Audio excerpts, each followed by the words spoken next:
Welcome to The Explainer. Today, we're going to do something a little different. We're going to connect these ancient myths of hidden kingdoms with some really radical 20th century thinking. And it's a journey that really gets to the heart of one of humanity's deepest desires, the search for a way out. So why do we do this? Why do we dream of these worlds right beneath our feet? What is it about a hidden world, some secret civilization just beyond our grasp that has captivated us for, millennia?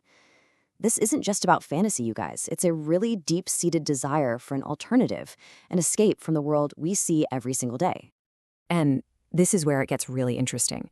This search, it actually forms this surprising bridge connecting the most ancient lore, stories about cities under the Himalayas, with some of the most advanced, even radical thinking about how we should organize society that came out of the 20th century.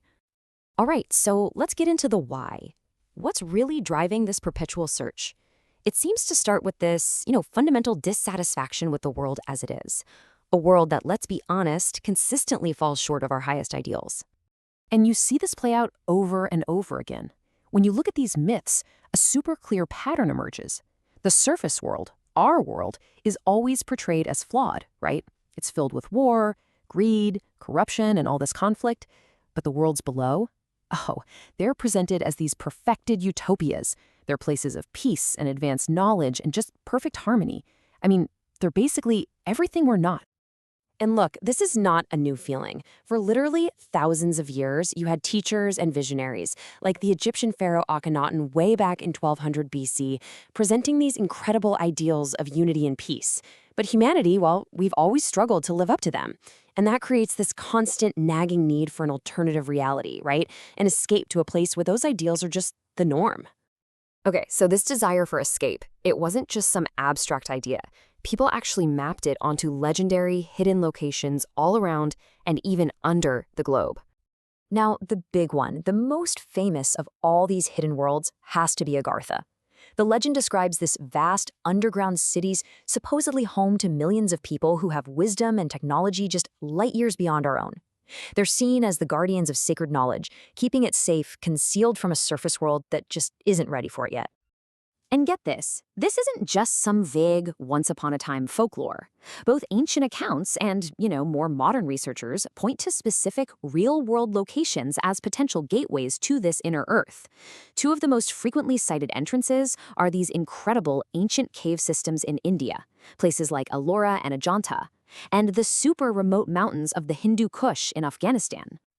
Then there's Mount Meru, and this concept is just fascinating because it works on two levels at once. Physically, it's described as this magnetic mountain right at the North Pole, kind of like a pillar holding up the world, an axis mundi. But spiritually, it's the cosmic axis. It's a concept that yogis actually connect to the human spine and the journey of consciousness. So it's not just a place, it's a bridge between worlds, both physical and spiritual. Okay, so that leads to a pretty big question, right? If these advanced hidden worlds actually exist, how would we ever learn about them? Well, according to the lore, their knowledge reaches us through these mysterious messengers, secret societies, and certain chosen individuals. Now, people have tried to connect the dots. Some theories try to link historical geniuses like Sir Francis Bacon directly to teachers from Agartha. But there's a problem, and it's right there in the timeline. Bacon died way back in 1626. That's more than 250 years before any detailed knowledge of Agartha was first brought to the Western world by researchers like Alexander Saintieff. So a direct meeting just doesn't add up. Okay, so while there might not be a direct "he was taught by an Agarthian" link, Bacon's work is still deeply mysterious.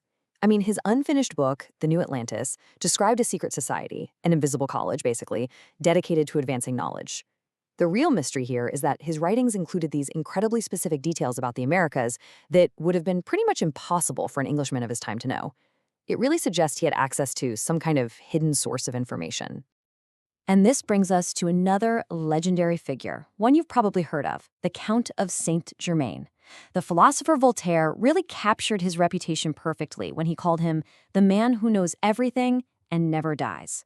I mean, this guy appeared in European courts for over a century, never looked a day over 45, spoke every language, supposedly mastered alchemy, and would talk about history as if he'd literally been there. So when you look at these stories, you start to see two really distinct patterns, two types of messengers. On the one hand, you have the student from without, like Alexander Santiev. He's a regular surface dweller who was chosen to learn from a mentor who had a connection to Agartha. But on the other hand, you have the emissary from within, like Saint Germain. He didn't just learn about it, he claimed to be a member of that immortal, hidden civilization, sent to guide humanity from the inside.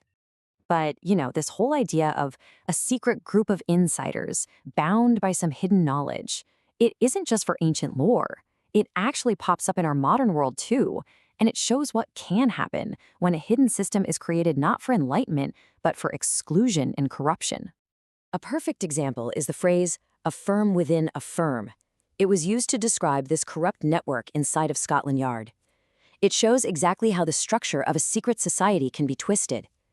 It creates a system where loyalty to the secret group completely overrides any public duty, to the point of even protecting criminals. This is the dark side of a hidden system, right? It's the very kind of corrupt top-down power that people have always wanted to escape from. So, what if the modern escape isn't about digging into the earth to find Agartha? What if it's about redesigning the very systems that govern our lives? And this is where that ancient search for a way out finds a really surprising parallel in the modern science of cybernetics. Okay, so what is cybernetics? Well, it's the science of control and communication, but specifically in systems that are just too complex to fully understand. Think about an economy or the human brain or a huge corporation. You can't possibly map them out completely, so you can't control them with simple top-down commands.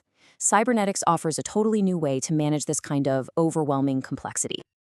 And here's the absolute core idea, the game changer. Cybernetics completely redefines what control even means. It wants to shift us away from this rigid, top-down command style, which assumes you know everything and, frankly, almost always fails. Instead, it embraces influence, a balanced, adaptive feedback loop that accepts that we can't know everything. And that acceptance is what allows the system to actually survive, to adapt, and to evolve.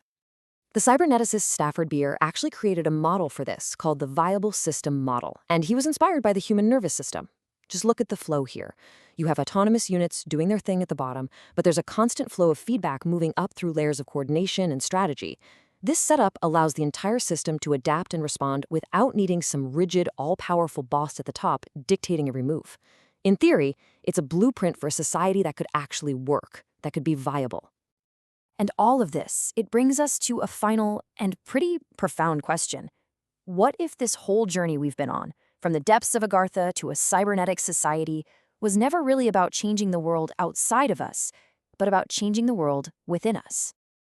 There's this really strange and controversial book from the 19th century called Itadorfa, which, fun fact, is just Aphrodite spelled backwards. On the surface, it describes a journey deep into the Earth's core. But as you read it, it becomes really clear that it can also be read as this deeply symbolic adventure into the author's own psyche, a true exploration of the subconscious. And that leaves us with one last provocative thought to chew on. For millennia, we've been looking for an escape, right? A better world, a hidden paradise. But what if Agartha and Shambhala and that perfectly balanced cybernetic society, what if they aren't physical destinations you can find on a map? What if the end of Earth, the ultimate goal of this entire search, is actually the end of our limited surface-level self and the beginning of a profound internal transformation?